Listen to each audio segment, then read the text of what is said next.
레디 다섯 번째, 주님의 의도가 밝혀지다. 주님의 의도가 밝혀지다라는 제목으로 여러분과 함께 좀 말씀 나누겠습니다. 자, 오늘 본문에서 누가복음 계속 20절서부터 9장 20절서부터 지금까지 예수님께서는 점진적으로 하나씩 예수님께서 원하시는 것이 무엇인가, 예수님은 누구이시고 예수님을 따르는 자들은 어떤 모습으로 살아가야 되고, 그리고 따른다는 표현은 도대체 어떤 의미인가, 이 모습에 대해서 계속 말씀을 하고 계십니다. 자, 그러면서 오늘 본문에 와서는 예수님께서 오늘의 이 전체적인 이야기를 하시는 내용, 그 의도, 그리고 목적이 무엇인지 이제 선명하게 이제 말씀해 주고 계시죠. 자, 그 결론적인 말씀 오늘 누가복음 9장 26절입니다. 한번 읽어볼까요? 시작.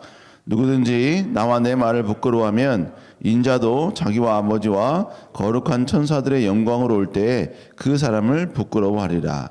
자, 오늘 본문에 보면 첫 문장에 등장하는 단어가 뭐냐면 누구든지라는 단어예요. 누구든지.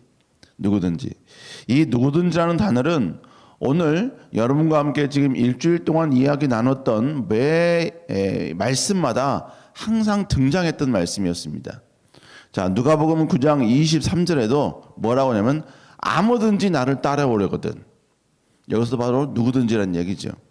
또 24절에 보면 누구든지 제 목숨을 구원하고자 하면, 이렇게 계속해서 주님께서는 누구든지 계속 이야기하시고, 또 오늘 본문에서 26절에서도 당연히 동일하게 누구든지라는 단어를 사용을 하십니다.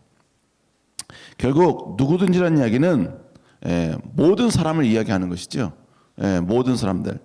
모든 사람들이라는 이야기는 다른 말로 이게 뭘 말하냐면 바로 오늘 본문이 적용되는 대상에는 제한이 없다는 이야기예요. 모든 사람에게 동일하게 적용된다는 이야기입니다. 신앙의 경력, 봉사의 횟수, 어떤 믿음의 가문, 이 모든 것 전부 다 제외하고 그냥 모든 사람들에게 오늘의 이 말씀은 적용이 된다. 신분과 직분과 나이와 이 모든 걸 초월한다. 바로 이 말씀을 우리에게 이야기하고 있습니다. 근데 여러분, 주님께서는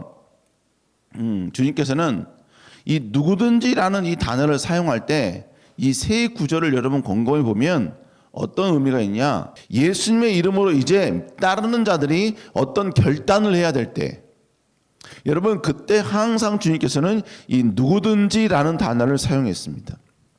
결국 그리스도인은, 예수 그리스도를 믿는 모든 사람들은 이제부터 하나님 앞에 어떤 결단을 해야 될 사람, 어떤 중대한 주님의 길을 따르는 데 있어서 어떤 자기 희생이 있어야 될 그런 사람들이라는 사실을 오늘 우리에게 이야기해 주고 있는 것입니다.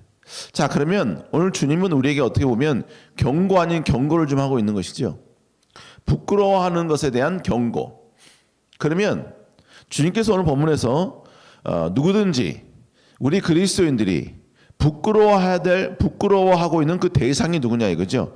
자, 누가복음 9장 26절 다시 한번 읽어볼까요? 시작. 나와 내 말을 부끄러워하면 인자도 자기 아버지와 거룩한 천사들의 영광으로 올 때. 자, 오늘 본문에 보니까 부끄러워하는 대상이 뭐였어요? 오늘 본문에 주님이 명확히 말씀하고 있죠. 나와 내 말, 이렇게 이야기하고 있습니다.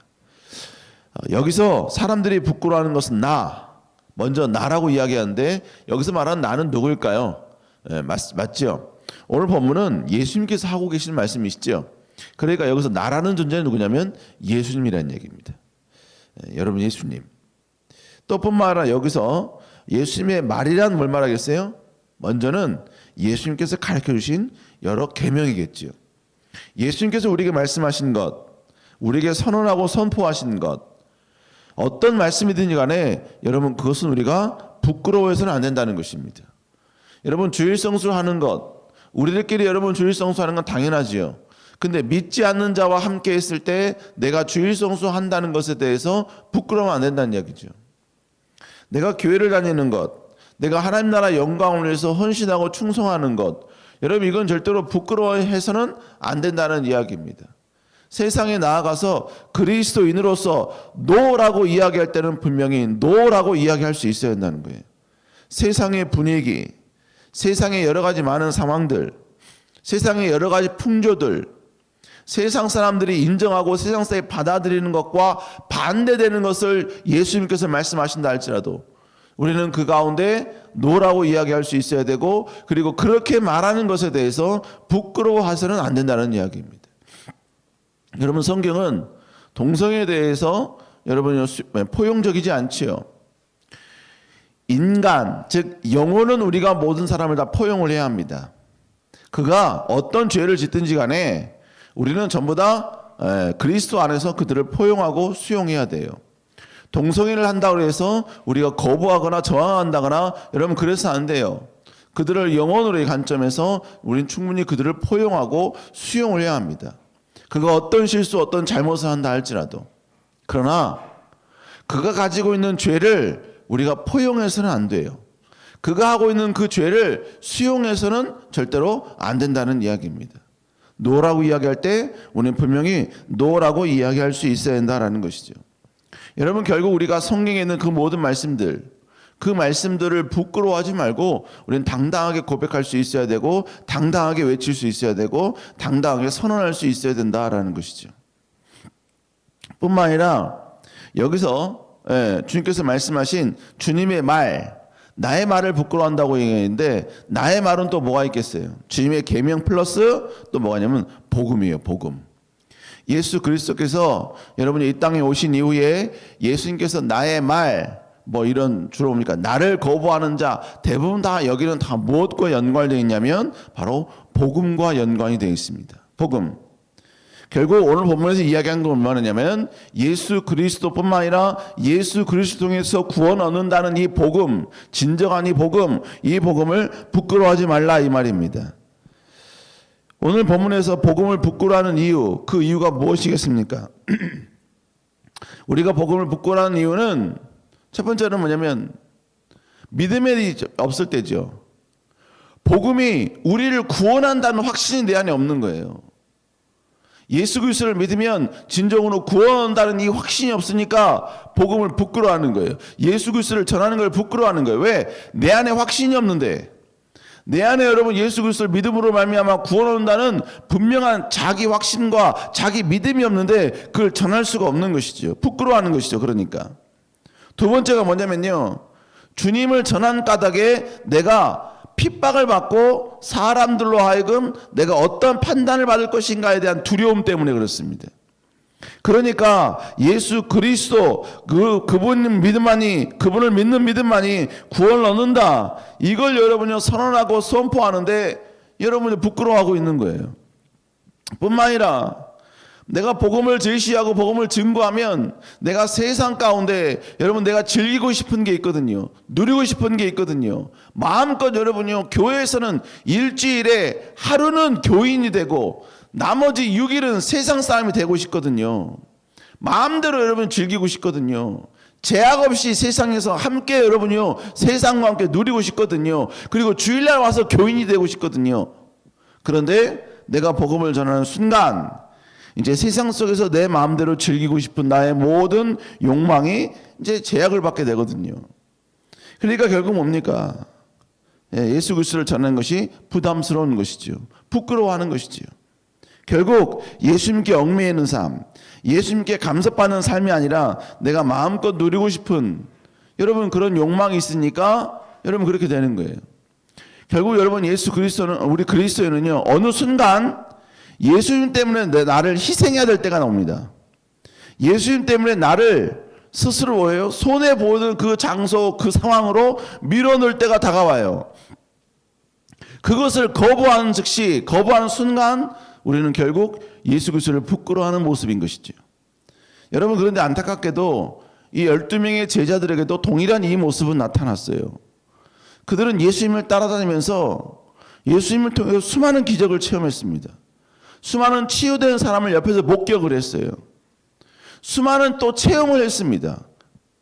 그들이 여러분 나가서 복음 전할 때 여러분 귀신이 쫓아내는 역사들, 그리고 수많은 사람이 주 앞에 돌아오는 역사들, 그들은 실제로 경험을 했다고요. 그런데 결국 예수님을 위해서 예수님을 진정으로 내가 선택을 하고 예수님이 부끄럽지 않다라는 것을 증명해야 되는 그 순간에 제자들이 했던 태도는 뭐였었느냐? 자, 마가복음 14장 50절 한번 읽어볼까요? 시작.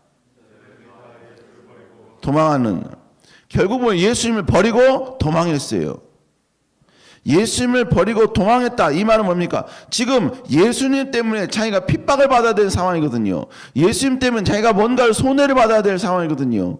예수님과 함께 그 고난의 길을 가야 되는 상황이거든요. 근데 그 순간 예수님을 버린 거예요. 그 순간 예수님 때문에 손해보기 싫으니까 여러분 그들은 예수님을 다 부인한 거예요. 여러분 부끄러움의 최고는 뭐냐? 도망입니다. 거부예요. 거절입니다. 부인하는 거예요. 예수님을 버리고 자기의 살 길을 찾아가는 것입니다. 여러분 예수님을 버리고 자기 살 길을 찾아간들 그가 살겠어요? 진정으로 그의 인생 가운데 삶이 있겠습니까? 여러분 있을 수가 없죠. 여러분 우리는 손해를 감당하는 한이 있더라도 우리는 예수 그리스도를 드러내는 존재가 되어야 될 줄로 믿습니다. 그리스도인이 침묵을 하면 예수 그리스도의 십자가의 그 모든 사역도 이제 완전히 사장되는 거예요. 예수 그리스도를 믿는 사람들이 예수 그리스도를 부끄러워하는 그 순간부터 이제 하나님이 예수 그리스도를 통해 주신 최고의 선물인 이제 구원도 이제 서서히 사라지기 시작하는 거예요.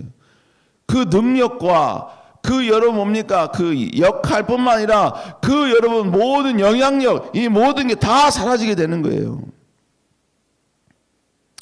우리 사랑하는 청년 여러분, 그러므로 우리는 마지막 순간까지 예수 그리스도를 부끄러워하지 않는 자로 남아 있어야 돼요. 누가 다 예수 그리스도를 믿는 사람들이 다 침묵해서 그냥 자기 신앙에만 집중하는 상황이라 할지라도 자기 신앙 하나 뭡니까? 지키는 데만 급급해서 예수 그리스도를 전하고 예수 그리스도를 선언하고 예수 그리스도를 외치는 것을 부끄러워하는 상황이 온다 할지라도 우리는 마지막 순간까지 예수 그리스도를 자랑해야 돼요. 예수 그리스도를 외쳐야 합니다. 예수 그리스도를 부끄러워하지 않아야 돼요. 우리 사랑하는 청년 여러분, 이번 수련회 가서 마음껏 예수 그리스도를 자랑할 수 있는 여러분 되시기를 다시 한번 주의 이름으로 축복합니다. 여러분 성경에 나오는 모든 상황들, 모든 사건들은 다 우리에게 뭐가 되느냐? 우리에게 모델이 되는 거예요. 무슨 얘기냐? 예수님을 3년 동안 따라다니며 예수님을 통해 수많은 기적과 능력을 봤던 이 제자들도 결국은 자기에게 피해가 오는 그 순간 예수님을 부인했어요. 이건 이 시대를 사는 그리스도인들 똑같아요. 예수님을 통해 수많은 기적과 수많은 능력에 대한 간증을 수없이 듣고 수없이 그것을 보고 수없이 여러분 들었다 할지라도 정작 예수 그리스도를 통해 때문에 내 안에 고통이 오고 핍박이 오고 자기 내려놓음이 올 때는 12명이 예수님을 버린 것과 똑같이 여러분 버릴 수밖에 없다는 거예요. 그러나 여러분 이들이 언제 예수님 때문에 자기의 모든 걸 다 희생하게 됐어요? 바로 성령의 임재였습니다. 성령의 임재. 성령의 강력한 임재가 그들에게 임했을 때 그들은 예수 그리스도를 부끄러워했던 그들이 이제는 예수님을 자랑하기 시작했고 그 어떤 고난과 아픔도 감당하고 수용하는 위대한 능력자들이 되었다는 것입니다. 여러분 그러므로 우리가 그리스도를 부끄러워하는 인생이 아니라 자랑하는 인생이 되려면 오랜 신앙생활을 했다고 되는 게 아니에요. 직분을 맡았다고 되는 게 아니에요. 교회 안에서 여러분이 어떤 직분을 우리가 간다 할지라도 12제자라는 직분에 비하면 여러분 아무것도 아닌 거예요. 그럼 여러분 12명의 제자들도 결국 성령의 임재 사건을 경험하기 이전에는 결국 다 어떻게 됐습니까? 예수님을 버리게 됐잖아요. 포기하게 됐잖아요.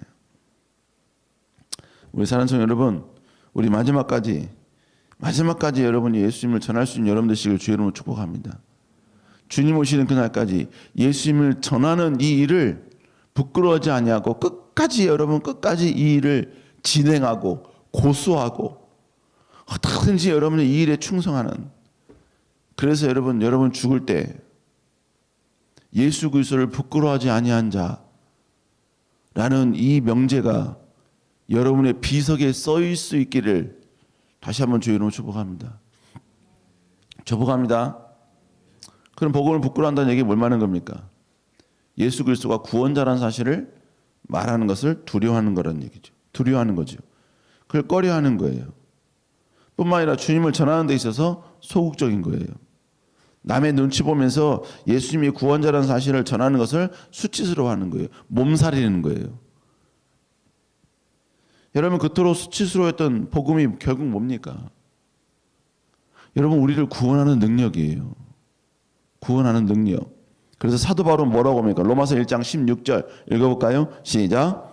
내가 복음을 부끄러워하지 아니하노니 이 복음은 모든 믿는 자에게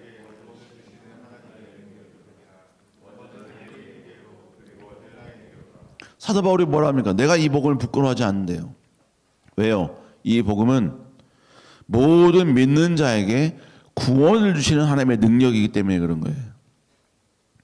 이 복음은 예수 그리스도를 믿는 자에게 구원을 주시는 능력이기 때문에 나는 이 복음을 절대로 부끄러워하지 않겠다라고 이야기하고 있는 겁니다. 우리 사랑하는 성도 여러분, 이 복음이 이러한 위대한 능력입니다.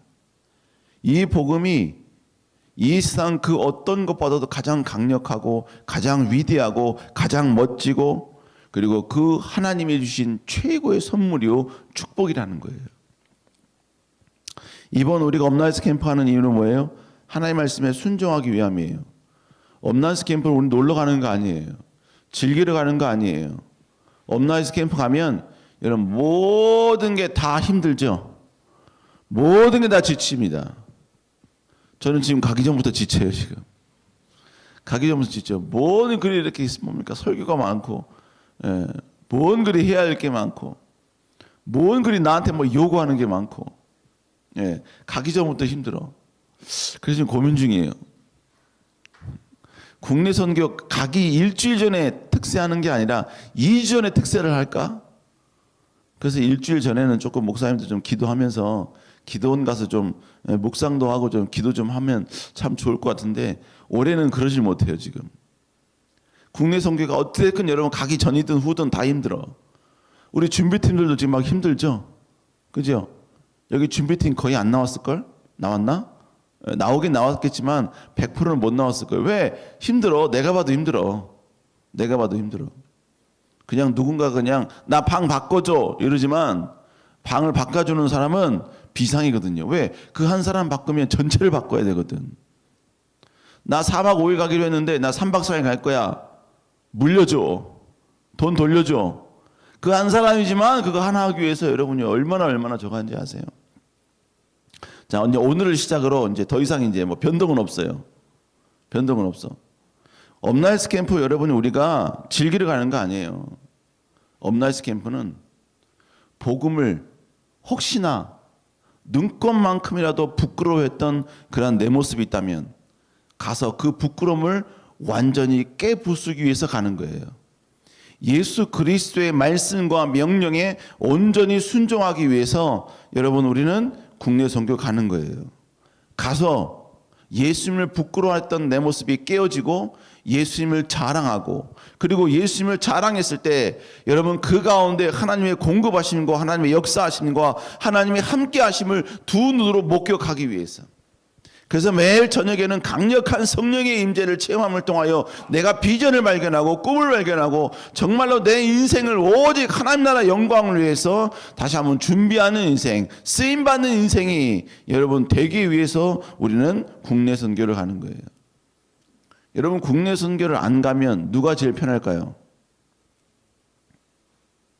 국내 선교를 안 가면 누가 제일 편해요?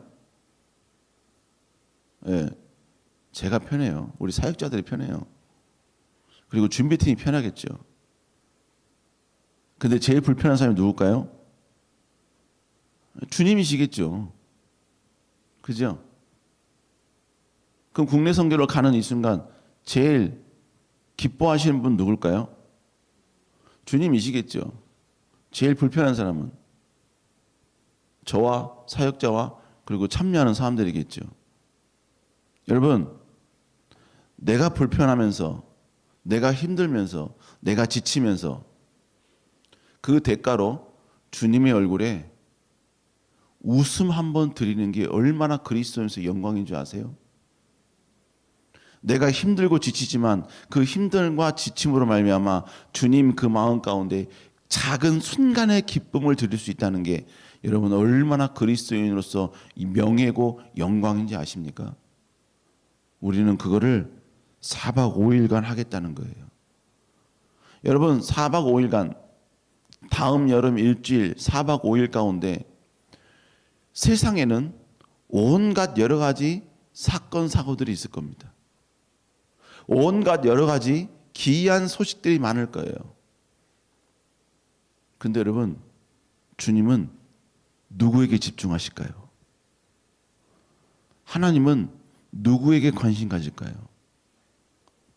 역대하에 보면 하나님은 온 땅을 두루 찾아다니며 자기를 전심으로 찾는 자를 찾으신다고 말씀하고 있어요. 그리고 그에게 능력을 베푸신다고 말씀하고 있습니다. 4박 5일간 우리가 어떤 가치 있는 일을 해도 어떤 의미 있는 일을 한다 할지라도 국내 선교만큼 하나님 보시기에 가치 있고 의미 있는 시간은 없어요. 뭐 그렇다고 해서 직장인들 뭐 직장 다 때려치고 와라 이 말은 아니에요. 이 말은 아니에요. 어찌됐건 여러분요, 우리는 예수 그리스도를 자랑하고 외치고 선언하는 사람이 되어야 될 줄로 믿습니다. 근데 오늘 본문에 보니까 복음을 부끄러워한 사람에 대해서 주님도 가만히 있지 않겠다고 말씀하셔요. 자, 우리 누가복음 9장 26절 다시 읽어볼까요? 시작. 누구든지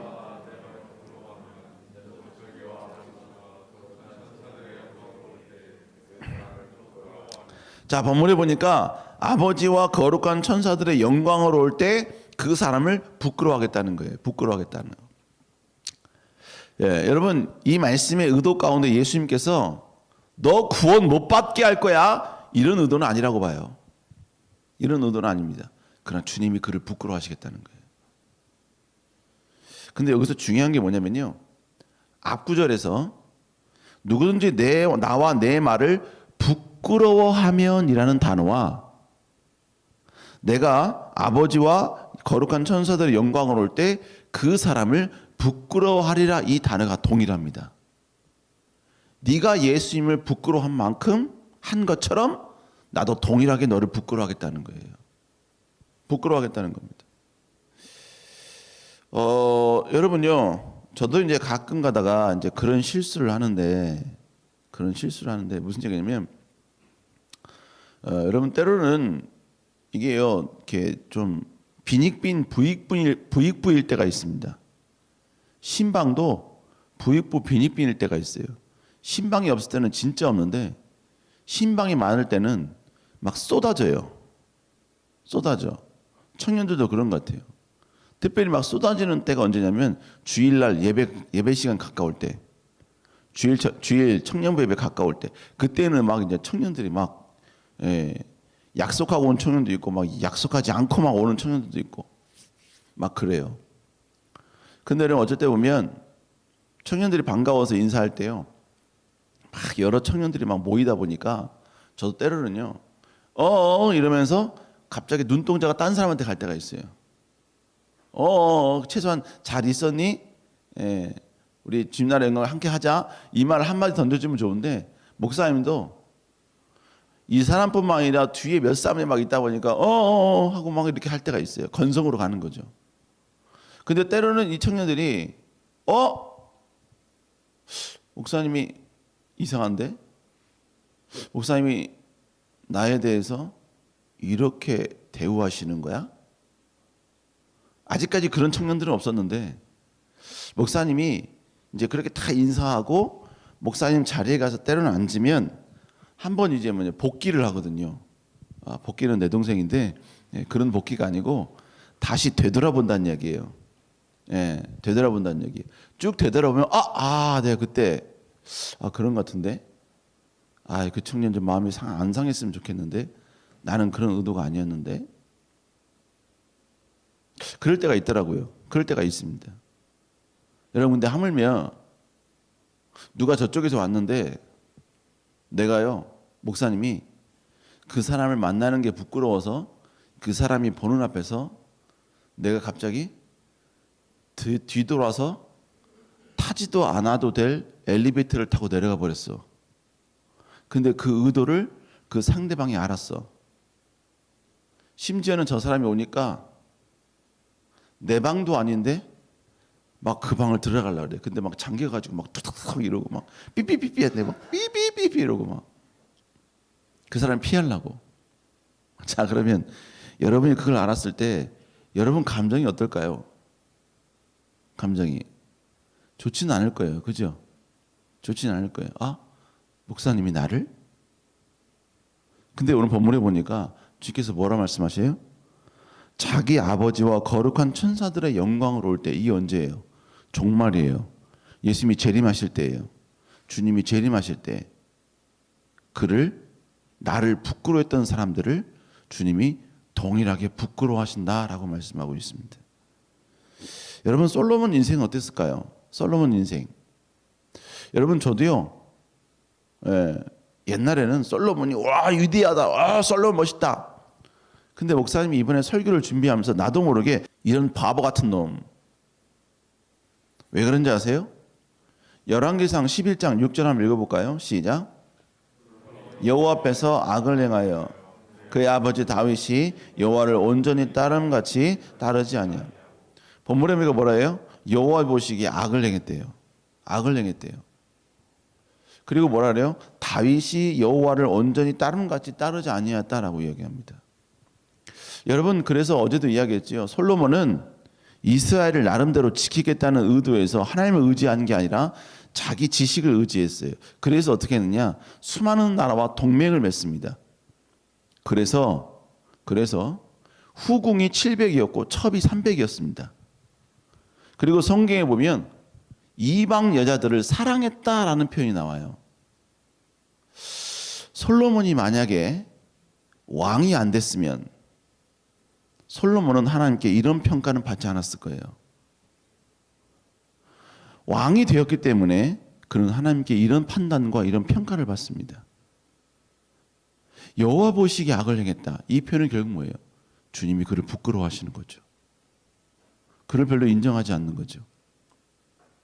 여러분, 하나님이 그를 인정하지 않는데, 그를 악했다라고 평가하고 있는데, 그가 단지 왕이라는 이름으로, 그가 단지 지식이 있다는 이름으로 그를 우리가 부러워한다? 그를 우리가 존경한다? 그를 우리 따르고 있다? 그러고 싶지 않더라고요. 물론 이 모습을 보면서 하나님 주신 지혜는 우리가 얻을 필요가 있어요. 하나님 주신 놀라운 축복은 우리가 간구할 필요는 있어요. 그러나 솔로몬의 삶을 따라갈 필요는 없다는 것이죠. 왜요? 솔로몬의 삶은 이 시대를 사는 모든 그리스도인들에게 롤 모델이 되지 않습니다. 절대로 여러분요, 그의 길을 가겠다? 여러분, 초반은 그랬죠. 초반은. 그러나 솔로몬은 절대로 우리들에게 지식을 얻고 지식을 간구했던 그 순간, 초반 인생을 제외하고는 후반 인생은 결단코 여러분요, 우리에게 좋은 모습을 보여주는 그런 사람은 아니라는 것입니다. 여러분, 우리는 조금 넉넉지 못한 인생을 살아도, 풍족하지 못한 인생을 살지라도 하나님을 부끄러워하지 않는 인생, 그 인생을 살아야 돼요. 그 인생을 살면 그 인생은 하나님 보시기에 괜찮은 인생이에요. 좋은 인생이에요. 멋진 인생입니다.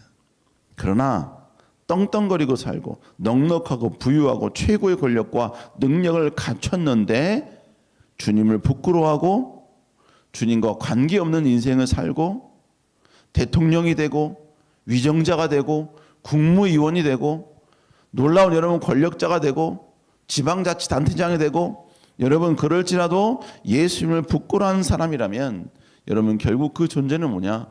예수님께 부끄러움을 당할 존재다라는 것이죠. 여러분도 배우자를 선택할 때요, 예수님께 부끄러움의 대상이 되는 존재를 선택해서는 안 돼요. 외모 보고 무슨 권력 보고 명예 보고 돈 보고 어떤 차를 몰고 있느냐, 어떤 외모이냐, 어떤 몸매냐, 여러분 그것 보고 여러분 하고 있으면 이미 그 사람의 사고방식도 여러분 똑같은 거예요. 정말로 이 사람이 복음을 부끄러워하지 아니한 존재인가? 하나님께 칭찬받는 존재인가? 여러분 그걸 볼 수 있어야 한다는 것이죠. 결국 여러분 예수님께서 오늘 일주일 동안 여러분 저는 한 절 한 절 아니면 두 구절을 계속 보면서 여러분이 계속 예수님께서 어떤 의도와 목적을 가지고 이야기했다는 사실을 말씀을 드렸어요. 제일 먼저는 뭐였어요? 예수님에 대한 인식. 수많은 사람들이 예수님에 대해서 어떻게 인식하고 있느냐. 그런데 너희들이 고백했던 주는 그리스도시요 살아계신 하나님의 아들이라고 메시아라고 인정하는 그 예수님은 고난받게 될 것이고 죽게 될 것이고 이제 부활하게 될 것이다. 세 번째, 그러면 나를 따르는 너희들은 이제 무엇을 해야 할 것이냐? 자기를 부인하고 자기 십자가를 져야 된다. 그러면 자기를 부인하고 자기 십자가를 지는 그 근본적인 구체적인 모습이 뭐냐 이거예요. 그건 결국 뭐냐? 예수 그리스도를 부끄러워하지 않는 거라는 얘기예요. 복음을 전하는 인생이라는 거예요. 예수 그리스도가 구원자요 메시아요 여러분 유일한 우리의 생명이심을 구원의 길이심을 외치고 증거하라는 것. 여러분 이것이 결국 오늘 예수님께서 처음부터 끝까지 이끄시는 예수님의 의도예요. 전달하고픈 의도예요. 선언하고 싶으셨던 의도라 이것입니다. 그래서 그렇기 때문에 이 말씀 때문에 우리가 선교를 하는 거예요. 국내 선교를 하는 것이고 지역 선교를 하는 것이고 친구 전도를 하는 것이고 해외 선교를 하는 것이고 이 모든 것들은 다 뭐냐? 오늘의 이 말씀을 근거로 우리는 시작하는 거예요. 우리 사랑하는 여러분, 다시 한번 이 복음을 자랑할 수 있는 여러분 되시기를 주의 이름으로 축복합니다.